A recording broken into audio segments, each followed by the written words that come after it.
Bem-vindos à nossa primeira aula do nosso grupo de estudos. Hoje vamos falar um pouco sobre inflação e seus malefícios para a nossa vida.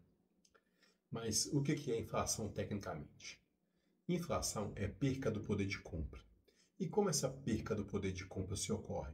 Ela se ocorre por dois motivos: ou excesso de dinheiro na economia, ou baixa demanda dos meios de produção. Vamos lá. Como assim excesso de dinheiro na economia? Vamos pegar um exemplo de uma ilha. Imagina que nessa ilha tenha-se 10 famílias e tem assim uma produção de cocos, que é o único produto que se consome nessa ilha, de 10 cocos. Logo, uma família tem direito a um coco somente. E como é que eles fizeram para poder comprar esses cocos? Eles inventaram uma moeda. Então, foram-se criadas 10 moedas, uma moeda para cada família. Então, cada família poderia comprar um coco. Então, o PIB da ilha era 10 moedas, que era o total da produção, que era 10 cocos. E dentro dessas 10 famílias, tinha um homem que ele era muito astuto e queria comer mais coco que os demais, e ele e sua família. Então, sendo assim, ele teve a brilhante ideia. Bom, já que nossa moeda ela é feita de pedra, logo é fácil copiar. Eu vou criar mais 10 moedas aqui e eu vou comer coco a hora que eu quiser, quando eu quiser, mais de um coco. Ele criou mais 10 moedas falsas e com essas moedas ele estava indo lá trocar por coco. Mas só que aconteceu um fenômeno: o coco começou a faltar, porque a produção era a conta da quantidade de famílias que tinha para poder consumir. E quando começou a faltar, o vendedor de cocos percebeu: olha, se tem muita gente querendo comprar e eu tenho aqui para vender, eu vou aumentar o preço. E ele começou a subir o preço até que chegou num montante que o coco começou a custar 2 moedas. Então, se a produção continuou 10 cocos e logo se agora tem 20 moedas, o preço do coco, em vez de ser uma moeda como era antigamente, passou a custar 2 moedas. Então, você sempre lembra da regra do equilíbrio. Como assim? Se eu tenho a produção X e eu tenho a quantidade de moeda X, eu tenho um equilíbrio. Agora, se a quantidade de moeda subiu 2 vezes X, 2 vezes mais, e a produção não, logo o preço dos produtos tem que dobrar para acompanhar a quantidade de moeda. E isso é um fenômeno de inflação causada pelo excesso de moeda.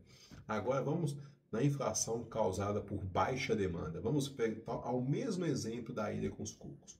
Imagina o seguinte, que essa ilha agora, a produção continua 10 cocos e tem 10 famílias. Só que aconteceu um fenômeno climático e derrubou um dos pés de cocos e logo a produção foi reduzida pela metade, caiu de 10 para 5 cocos. Se todas as famílias ainda cada uma possui uma moeda e só tem 5 cocos, lei do equilíbrio. Logo o preço do coco vai subir. Por quê? Porque eu tenho pouco e tenho uma oferta de gente, muitas pessoas procurando esse coco, e eu tenho pouco produto para vender. Se eu tenho pouco, tem muita gente querendo, eu subo o preço até chegar no equilíbrio, lei do equilíbrio. Também tem um terceiro caso que costuma acontecer bastante, é quando acontecem as duas coisas ao mesmo tempo. Excesso de moeda causado com baixa produção. Isso causa uma inflação ainda mais forte. E agora eu te pergunto, deve ter uma dúvida na sua mente. Como a inflação pode ser causada pelo excesso de moeda se eu não vejo tanto de moeda chegando no meu bolso? As coisas custam tão caras para mim, mas eu não tenho esse dinheiro extra que o Jair falou no exemplo. Ficou com a dúvida, não ficou? Pense o seguinte: quem é que produz a nossa moeda hoje? O governo, não é? Logo, se o governo quer gastar, ou ele vai recorrer a dinheiro emprestado via Tesouro Direto, que a gente vai falar mais para frente, ou o governo vai criar a moeda artificialmente, porque é ele que cria a moeda. Agora que a gente concordou com isso, agora imagine o seguinte cenário. Os preços dos produtos estão aqui. E o governo quer gastar mais, só que ele tem dinheiro. Vamos supor que o governo criou muito mais moeda. Essa moeda ainda não chegou na economia, ela está na mão do governo. Então, quando o governo vai gastar, vai comprar o que ele precisa, pagar salário, fazer o que for, e ele ainda pega os preços antigos. Então, se ele pega o preço antigo, o governo não sente a inflação. Aí, assim que o governo gasta esse dinheiro vai para as empresas ou vai para o funcionalismo público, que ainda pega o preço antigo ainda, porque esse dinheiro está nas empresas, na mão do funcionalismo, não chegou na economia, não chegou a circular como um todo na economia. É assim que as empresas e o funcionalismo começam a gastar esse dinheiro, ele vai e chega na mão do trabalhador. Mas só que quando ele chega na mão do trabalhador, as coisas já encareceram. Outro fenômeno interessante que exemplifica bem isso é o seu salário.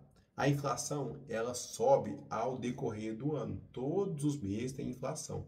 Mas seu salário só reajusta no final do ano, quando você já comprou produtos caros o ano inteiro. Então, por isso que a inflação ela afeta muito a sua vida e você, quando te fala que ela é causada pelo excesso de moeda, você não consegue, às vezes, discernir aonde está toda essa moeda. E essa toda moeda vem da mão do governo, depois alto escalão do funcionalismo de empresas, depois chega na mão do trabalhador, mas aí os produtos já subiram. Espero que essa áudio hoje tenha ficado suficientemente claro.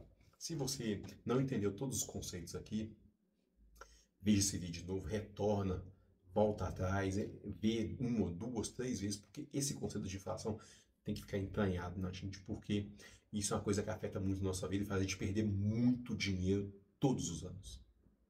E até a nossa próxima aula.